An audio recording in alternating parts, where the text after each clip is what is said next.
Sejam bem-vindos, senhoras e senhores, ao canal da Guerra. Aqui serão estudados episódios de história militar do Brasil e do mundo. No vídeo de hoje, apresentaremos a Dezembrada, ofensiva do Exército Imperial, ocorrida no fim do ano de 1868, sendo a última grande ofensiva aliada na Guerra da Tríplice Aliança.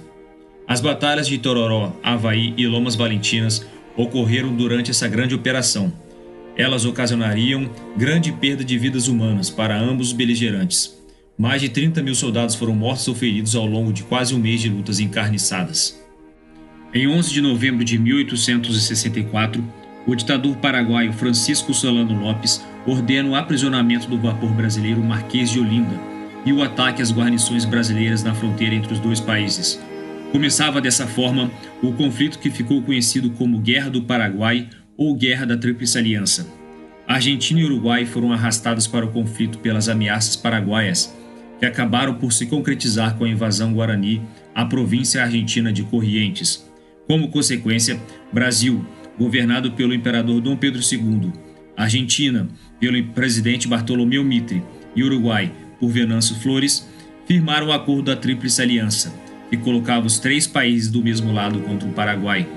O conflito arrastou-se a duras penas por 3 anos, até que em setembro de 1868, as forças aliadas depararam-se com a linha de trincheiras paraguaias no corte do rio Piquiciri. 2 anos antes, em 1866, o exército imperial já tinha sofrido uma importante derrota ao investir contra a posição fortificada de Curupaiti. Com a lição aprendida, Caxias ordenou um desbordamento pela margem oeste do rio Paraguai, através de região pantanosa, para evitar a imponente posição inimiga.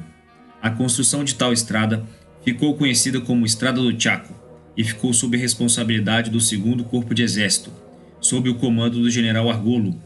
O 2º Corpo utilizou mais de 30 mil troncos de palmeiras na construção de 8 pontes, postes para fios de telégrafos e na construção de mais de 11 quilômetros de estrada. Tudo isso em apenas 23 dias. No dia 4 de dezembro do mesmo ano, a Armada Imperial transportou novamente as tropas brasileiras para a margem leste do rio, com a finalidade de atacar a retaguarda do exército paraguaio.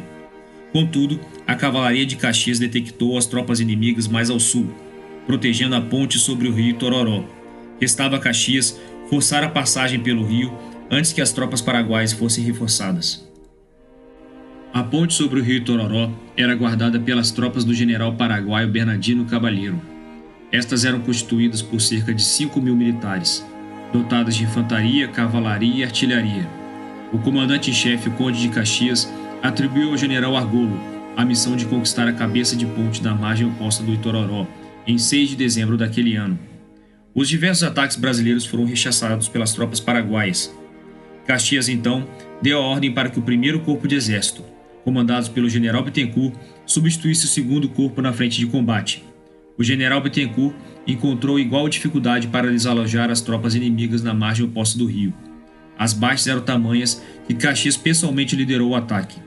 Com a frase "sigam-me os que forem brasileiros", ele arremeteu-se contra as defesas inimigas, causando grande ímpeto nas tropas brasileiras. Desta forma, ele finalmente conseguiu romper o dispositivo de Caballero, que retirou-se deixando mortos e feridos no campo de batalha. A Batalha de Tororó rendeu pesadas baixas a ambos os exércitos, morrendo neste combate inúmeros oficiais generais, inclusive o próprio general Argolo. Após alguns dias de descanso, Caxias ordenou que o exército imperial marchasse mais uma vez para o sul, com a finalidade de atacar a retaguarda das trincheiras de Piquiciri. No dia 11 de dezembro, as tropas brasileiras depararam-se com 7 mil paraguaios, mais uma vez comandados pelo general Caballero. O exército guarani ocupava uma suave elevação às margens de um córrego de nome Avaí. Caxias ordenou que o general Osório atacasse o dispositivo inimigo com seu 3º Corpo de Exército, enquanto as divisões de cavalaria comandadas pelos generais João Manuel Mena Barreto e Vasco Alves Pereira arremetessem sobre os flancos inimigos. As divisões de Osório realizaram um ataque frontal após forte preparação de fogos executada pela artilharia brasileira. O 3º Corpo encontrou forte resistência dos paraguaios, que encontravam-se em terreno vantajoso, no alto da colina, e muitas de suas unidades começaram a recuar. Caxias decidiu então a utilizar a reserva, constituída pelo 1º Corpo de Exército, para reforçar as tropas que cediam ao avanço inimigo. A batalha parecia estar perdida quando as divisões brasileiras de cavalaria caíram sob os flancos do inimigo, causando enorme confusão entre as tropas de cavaleiro. O general paraguaio bateu em retirada mais uma vez ao ver a batalha perdida. As baixas guaranis foram pesadas. Os historiadores citam algo entre 4 e 5 mil homens postos fora de combate. Já os brasileiros perderam 729 combatentes entre mortos e feridos. Após as batalhas de Tororó e Avaí, o último baluarte que restava a Solano Lopes era o reduto de Lomas Valentinas, na colina de Itabaté, localizada a leste das trincheiras de Piqueciri. A elevação era protegida por uma série de trincheiras, guarnecidas pelas últimas tropas disponíveis. O ataque brasileiro iniciou no dia 21 de dezembro. As tropas dividiram-se em duas colunas, comandadas pelos generais Bittencourt e José Luiz Mena Barreto. Após um dia de lutas encarniçadas, o exército brasileiro ocupou a primeira linha de trincheiras. O combate prosseguiu no dia seguinte, com João Manuel atacando as posições de Piqueciri pela retaguarda. A resistência paraguaia foi pouca e a posição foi rapidamente tomada. Em 23 de dezembro, as tropas argentinas comandadas pelo general Guelli Iobes juntaram-se ao esforço brasileiro para tomar Itabaté. E em 27 do mesmo mês, ocorreu o assalto final sobre o reduto de Lopes. Após resistência obstinada, as forças aliadas conquistaram a elevação, mas não impediram a fuga do ditador paraguaio.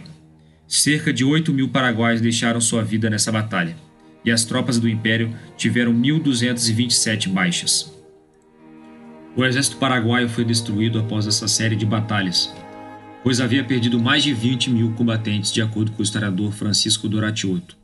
O exército imperial, por sua vez, também experimentou pesadas baixas, perdendo metade de seu efetivo. Contudo, o caminho para Assunção, a capital paraguaia, estava aberto. Caxias ocupou a cidade em 1º de janeiro de 1869. Após a queda de Assunção, Solano Lopes ficou isolado e com poucas tropas, recrutando crianças e velhos em um esforço desesperado para continuar a guerra. Tal esforço causou grande crise populacional, com quase totalidade de sua população masculina tendo morrido na guerra. Mesmo tendo recebido inúmeras ofertas de rendição, recusou todas, levando seu país à ruína.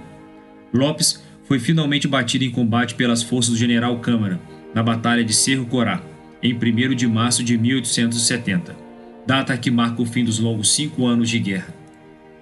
Se você quer saber mais sobre a Guerra da Tríplice Aliança, o livro Maldita Guerra, do historiador Francisco Doratiotto, constitui-se como fonte historiográfica mais completa e atual sobre o conflito, corrigindo diversas narrativas imprecisas difundidas no passado. Se quiser adquirir este livro, deixamos o link da Amazon na descrição do vídeo. Comprando o livro através dele, você vai aumentar seu conhecimento sobre o conflito, além de ajudar este canal. Muito obrigado por ter assistido até aqui. Se gostou do vídeo, deixe seu like e se quiser receber mais conteúdos de história militar, se inscreva no canal. Serão postados vídeos novos explicando os principais episódios da história militar do Brasil e do mundo. Você também pode deixar qualquer dúvida e opinião nos comentários.